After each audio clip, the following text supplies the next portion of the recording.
ఎలా ఉందండి ఇప్పుడు మీ ఆరోగ్యం? ఆరోగ్యం అంటే కొంచెం నాకు పెరాలసిస్ స్ట్రోక్ వచ్చింది 2 వీక్స్ బ్యాక్.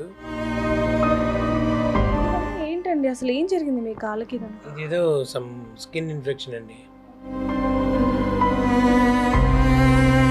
ఇప్పుడు మేము చూస్తుంటేనే మీ ఇబ్బంది మాకు తెలుస్తుంది. మీరు సరిగ్గా కూర్చోలేకపోతున్నారు. పెయిన్ అండి, కింద లెగ్ అంతా పెయిన్. ఇండస్ట్రీలో మంచి మూవీస్ చేశారు. పెద్ద పెద్ద హీరోలతో 'రవితేజ' గారు అలా అనేక సినిమాలు చేశారు. ఆయన దాకా చేరితే ఖచ్చితంగా ఆయన ఎంతో కొంత ఆర్థిక సహాయం చేసి కొంచెం ఈ ట్రీట్మెంట్‌కి కూడా యూజ్ అయ్యే ఛాన్స్ ఉంటుంది. నా ఇందాకే వెళ్ళాలి కదా ఫస్ట్. అంటే ఇండస్ట్రీలో ఎవరైతే వర్క్ చేస్తూ ఉంటారో ఆర్టిస్ట్‌గా, కమెడియన్‌గా ఇవంతా కూడా బాగా డబ్బులు సంపాదిస్తారు అంటూ మేమందరం కూడా వింటూ ఉంటాం. సంపాదించుకుందంతా పోగొట్టుకున్నాను నేను లాంగ్ బ్యాక్.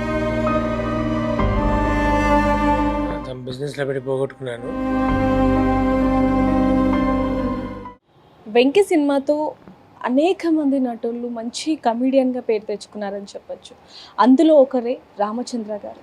రామచంద్ర గారు ఎన్నో సినిమాలు చేసి ఎంతోమందిని నవ్వించి, ఎంతోమంది అభిమానులను కూడా సొంతం చేసుకున్నారని చెప్పొచ్చు. కానీ దాదాపుగా 15 రోజుల నుంచి కూడా ఆయన ఆరోగ్యం సరింగా లేదు అంటూ తెలియడంతో కొంతమంది అభిమానులు కూడా నిరాశగా పడ్డ పరిస్థితి అయితే కనిపిస్తుందని చెప్పొచ్చు. అసలు ఏం జరిగింది రామచంద్ర గారికి? ఎందుకంటే 'వెంకి' సినిమాలో ఆయన నటనకి కొంతమంది ఫ్యాన్స్ ఉన్నారని చెప్పొచ్చు. ఎంతగానో నవ్వించారు. అలాంటిది సడన్‌గా ఆయన ఆరోగ్యం అసలు ఎందుకు విషమించింది? అసలు ఏం జరిగిందనే విషయం కూడా తెలుసుకుందాం. అందులోనూ మనందరం కూడా అనుకుంటూ ఉంటాం ఇండస్ట్రీ అంటే సొంత ఇల్లుంటాయి, పెద్ద పెద్ద కార్లు ఉంటాయి అని చెప్పి. ఇండస్ట్రీలో ఉన్నా కూడా ఇప్పటికీ రామచంద్ర గారు అద్దె ఇంట్లోనే ఉంటున్న పరిస్థితి కనిపిస్తుంది. ఆ వెనకాల చూడొచ్చు ఆయన మంచం మీద ఏ విధంగా ఉన్నారనేది. అసలు ఆయన్ని చూస్తే ఒక అభిమానిగా నేను కూడా నీ పరిస్థితి కనిపిస్తుంది. అసలు ఏం జరిగింది? ఏంటి అనేది ఆయన మాటలను తెలుసుకుందాం. నమస్తే అండి. ఎలా ఉందండి ఇప్పుడు మీ ఆరోగ్యం? ఆరోగ్యం అంటే కొంచెం నాకు పెరాలసిస్ స్ట్రోక్ వచ్చింది 2 వీక్స్ బ్యాక్. దానివల్ల బ్రెయిన్లో 2 క్లాట్లు వచ్చాయి. లెఫ్ట్ హ్యాండ్ లెఫ్ట్ లెగ్ పెద్ద యాక్టివ్గా లేవన్నమాట ప్రస్తుతానికి అది పొజిషన్. అంటే ఎందుకు సడన్‌గా ఒక 1 మంత్ బ్యాక్ మీరు బానే ఉన్నారు. 2, 3 సార్లు బయట కనిపించారు. ఇంటర్వ్యూస్ అదే బీపీ కూడా షూటప్ అయింది బాగా. దానివల్ల అది అలా అయిందని తర్వాత తెలిసింది బీపీ వల్ల. అంటే మామూలుగా మనం 1 మంత్ బ్యాక్ కూడా చూసాక అంత బ్రహ్మాండంగా ఉన్నారు, నడిచారు. అంటే అంతా అప్పటికే నాకు బీపీ ఉంది. యాక్చువల్లీ మెడిసిన్స్ వాడుతున్నా అది సరిపోలేదేమో, ఒకసారి ఎక్కువ అయిపోయింది. ఎక్కువ ఇలా జరిగిందంట. బీపీ మీకు ఎప్పటి నుంచి ఉందండి అసలు? అంటే మామూలు 8-9 ఇయర్స్ నుంచి ఉంది. నేను మందులు వాడుతుంటాను. అది కొంచెం కంట్రోల్, కొంచెం ఎక్కువ అవుతుంది స్ట్రెస్ లెవెల్స్కి. అదైతే జరిగినట్టుంది మొన్న. ఏమన్నారు డాక్టర్? అంటే బ్రెయిన్లో 2 క్లాట్లు ఉన్నాయి, అవి కరగాలి, దానికి మందులు ఇచ్చారు. 2 రోజు రిగ్రెస్గా ఫిజియోథెరపీ చేయించుకుంటే మళ్ళీ కాళ్ళు చెయ్యి మన కంట్రోల్లోకి వస్తాయి 2 మంత్స్ పాటు. 2 మంత్స్. యా, ఇవన్నీ ఏంటండి? అసలు ఏం జరిగింది మీ కాళ్ళకి ఇదంతా? ఇదేదో సమ్ స్కిన్ ఇన్ఫెక్షన్ అండి. ఓకే. యా, దీని ట్రీట్మెంట్ స్టార్ట్ చేస్తారు నెక్స్ట్ వీక్. అంటే ఇదంతా కూడా ఒక్కసారిగా అంటే మీకు లెఫ్ట్ హ్యాండ్, లెఫ్ట్ లెగ్ అనేది ఇప్పుడు కొంచెం కదలిక లేదు లేదు, మూవ్ చేయలేదు పొజిషన్. అంటే ఇప్పుడు మేము చూస్తుంటేనే మీ ఇబ్బంది మాకు తెలుస్తుంది. మీరు సరిగ్గా కూర్చోలేకపోతున్నారు, పడుకోలేకపోతున్నారు. అసలు ఎలా అంటే అది ఇబ్బంది అంటే కాలు చేయి నొప్పి, దానివల్ల ఏంటంటే కంఫర్ట్ ఉండదు. ఇటు అటు ఇటు కదులుతోటే కొంచెం రిలీఫ్ వస్తుందేమో నాకు ఆశ అంతే. ఇప్పుడు ఎలాంటి ట్రీట్మెంట్ తీసుకుంటున్నారు? అదే అలోపతి ట్రీట్మెంట్ అవుతుంది, ప్లస్ ఫిజియోథెరపీ అవుతుంది డైలీ.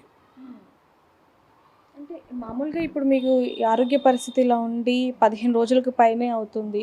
మరి ఎవరైనా చుట్టాలు కానీ రావటం, లేకపోతే బంధువులు సినీ ఇండస్ట్రీకి సంబంధించి, ఎందుకంటే మీరు మంచి కమెడియన్, మరి ఎవరైనా వచ్చిన వాళ్ళు మొత్తం మా రిలేటివ్స్ అంటే మా అన్నయ్య, వదిన గారు, మా సిస్టర్, మా బావ, మా తమ్ముడు, మొత్తం అందరూ ఇప్పుడు అందరు నాతోనే ఉన్నారు ఇన్ని రోజులుగా. ఇండస్ట్రీలో అయితే కొంతమంది ఫ్రెండ్స్కి తెలుసు, జస్ట్ వాళ్ళకి ఇన్ఫార్మ్ చేశాను అంతే.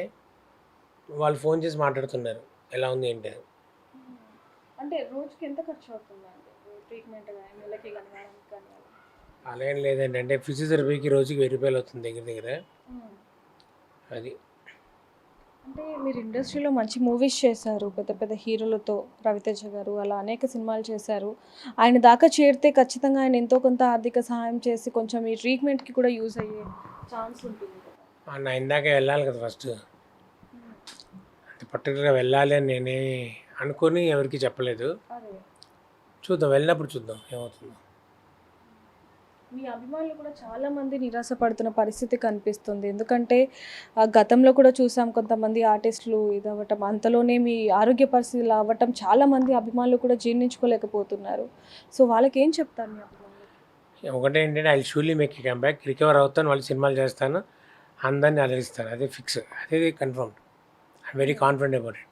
ఇప్పుడు మూవీస్ చేస్తున్నారండి లేకపోతే ఏదైనా బిజినెస్ అలా? లేదండి, మూవీస్ ఈ సంవత్సరం పెద్దగా చేయలేదు, పెద్దగా వర్కౌట్ అవ్వలేదు. ఇంకా బహుశా రికవర్ అయ్యాక మళ్ళీ ఏదైనా బ్యాక్ టు బ్యాక్ వర్క్ వస్తామో చూడాలి. ఓకే, అంటే ఇప్పుడు వరకు ఎన్ని మూవీస్ చేశారండి? More than 150+. హీరోలతో కూడా అందరితో దాదాపు 100 హీరోలతో చేశాను. పక్కన ఏదో ఒకటి ఆల్మోస్ట్ 200 సినిమాల వరకు వెళ్ళి ఉంటుంది. ఒక 80 మూవీస్లో కౌంట్ మిస్ అయింది, దాంతో ఇంకా కౌంట్ చేయడం మానేశాను. ఓకే, అంటే మామూలుగా చూసుకుంటే ఇండస్ట్రీలో ఎవరైతే వర్క్ చేస్తూ ఉంటారో ఆర్టిస్ట్గా, కమెడియన్గా ఇవంతా కూడా బాగా డబ్బులు సంపాదిస్తారు అంటూ మేమందరం కూడా వింటూ ఉంటాం. అలాంటిది మీరు ఇప్పటికి కూడా అద్దె ఇంట్లో ఉంటూ ఇలా కొంచెం ఇబ్బంది పడుతున్న పరిస్థితి కనిపిస్తుంది. ట్రీట్మెంట్కి కూడా నెలకి 20,000 అవుతుంది. ఇదంతా కూడా అసలు ఎలా అంటారు? అంటే డబ్బుల విషయంలో సంపాదించుకుందంతా పోగొట్టుకున్నాను నేను లాంగ్ బ్యాక్. ఎలా? అది ఏదో బిజినెస్లో పెట్టి పోగొట్టుకున్నాను. సో దానివల్ల అప్పుల పాలు అయ్యాను, అవి తీర్చుకున్నాను. తర్వాత ఇప్పుడు మళ్ళీ తీరుస్తున్నాను. ఇంకొన్ని రోజులైతే మొత్తం కొంచెం ఇవేం జరగకుండా వర్క్ ఉండుంటే అవి తీర్చేసామండి నేను. ఎంత ఉందండి ఇప్పుడు అప్పులు? ఎక్కువ ఉండదండి, ఏదో మామూలుగానే ఉంటుంది, డబుల్ డిజిట్ ఉంటుంది, కానీ అది ప్యానిక్ అవ్వాల్సింది లేదు దానికి. ఇంకా తలుచుకుని నేను ప్యానిక్ అవుతాను నైట్కి మళ్ళీ. అందుకని అంటే చాలా స్ట్రాంగ్ పర్సన్ మీరు. మేము చాలా చూస్తాం కదా, మిమ్మల్ని పర్సనల్గా కూడా కొంచెం తెలిసిన వాళ్ళం కాబట్టి చాలా స్ట్రాంగ్ పర్సన్. అన్నిట్లో కూడా ఇంకా చాలామందికి స్ట్రాంగ్గా ఉండమని చెప్తారు, మీరు స్ట్రాంగ్గా ఉంటారు. అలాంటిది ఇలాంటి పొజిషన్లో అంటే ఎలా? నేను స్ట్రాంగ్గానే ఉన్నానండి, ఐఎమ్ కాన్ఫిడెంట్. మళ్ళీ సినిమాలు చేస్తాను, నా ప్రాబ్లమ్స్ సాల్వ్ చేసుకుంటాను, కాన్ఫిడెన్స్ అయితే నాకు ఉంది. So I'm pretty confident about it, I will do it also. Okay, doctors ఏమేమి తినొచ్చు అని చెప్పారు? ఎక్కడ ట్రీట్మెంట్? ఏదైతే అరగలుతుందో తినమన్నారు, నీట్గా లైట్గా అంతే. ఎక్కడ ట్రీట్మెంట్ అనేది వాళ్ళు ఇచ్చిన మందులు కరెక్ట్గా వాడితే సరిపోతుంది అని చెప్పారు. ప్రస్తుతం అదే చేస్తున్నా. సో అంటే అమ్మగారు అందరూ చూసుకుంటూ మిమ్మల్ని, ముఖ్యంగా మీ తమ్ముడు గారు కూడా ఎప్పుడు మీకు అండగా ఉంటున్నారు. ఎప్పుడైతే మీకు ఇలా ఆరోగ్యం బాగాలేదు అని తెలిసిందో ఆయన ఎప్పుడు మీకు సపోర్ట్గా ఉండాలని కోరుకుంటున్నామో మీరేం చెప్తారు మీ తమ్ముడు గురించి? వాడు లిటరల్గా మా తమ్ముడు నన్ను ఈ 15 రోజుల నుంచి అంట పెట్టుకున్నట్టు చిన్నపిల్లలా చూసుకుంటాడు. మొత్తం నా డైపర్లే కానివ్వండి, ఏదైనా is taking care of everything. వాడు ఆఫీస్ కూడా లీవ్ పెట్టేసి నాతోనే ఉంటున్నాడు. సో వాడి రుణం తీర్చుకోలేదు. ఐఎమ్ వెరీ థ్యాంక్ఫుల్ ఫర్ వాడు గారు. సో చూడొచ్చు ఆయన పరిస్థితి ఎలా ఉంది అనేది. అయినా కూడా చాలా స్ట్రాంగ్ పర్సన్, ఎంతోమందికి మోటివేషన్ చెప్పిన వ్యక్తి అని చెప్పొచ్చు. ఇప్పుడు కూడా ఆయన ఒకటే చెప్తున్నారు, నేను ఖచ్చితంగా మళ్ళీ వచ్చి సినిమాలు తీస్తాను అంటూ కూడా ఆయన చెప్తున్న పరిస్థితి. కానీ ఆయన పరిస్థితి చూస్తే నాకే ఏదోలా ఉందని చెప్పొచ్చు. ఎందుకంటే ఎన్నో సినిమాలు నటించి నవ్వించిన వ్యక్తి ఈరోజు కొంచెం ఇబ్బంది పడుతున్న పరిస్థితి మనం చూడొచ్చు. సరిగ్గా కూర్చోలేకపోతున్నారు, పడుకోలేకపోతున్నారు, ఖచ్చితంగా సపోర్ట్ ఉండాల్సిన పరిస్థితి. అంటే ఒక 1 మినిట్ మించి కూడా కూర్చోలేని పరిస్థితి కనిపిస్తుంది. ఒక్కసారి ఆయనతో చివరిగా మాట్లాడదాం. సార్, మీరు మామూలుగా కూర్చోలేకపోతున్నారు అంటే 1 మినిట్కి మించి కూడా, అంటే ఏమనిపిస్తుంది? పెయిన్ అండి, కింద లెగ్ అంతా పెయిన్. అది రిలీఫ్ కోసం అటు ఇటు కదలడం అనమాట. అది అనిపించడం, తగ్గితే బాగుండు, నొప్పి తగ్గితే బాగుండు అనిపిస్తుంది కదా, ప్రస్తుతం అదే పరిస్థితి. మీరు హ్యాపీగా ఉండాలి, త్వరగా కోలుకోవాలని చెప్పి మేము దేవుణ్ణి కోరుకుంటున్నాము. మీకు ఎలాంటి సహాయం కావాలనేది ఒక్కసారి చెప్పండి. Thank you very much. అందరి బ్లెస్సింగ్స్, విషెస్ కావాలి.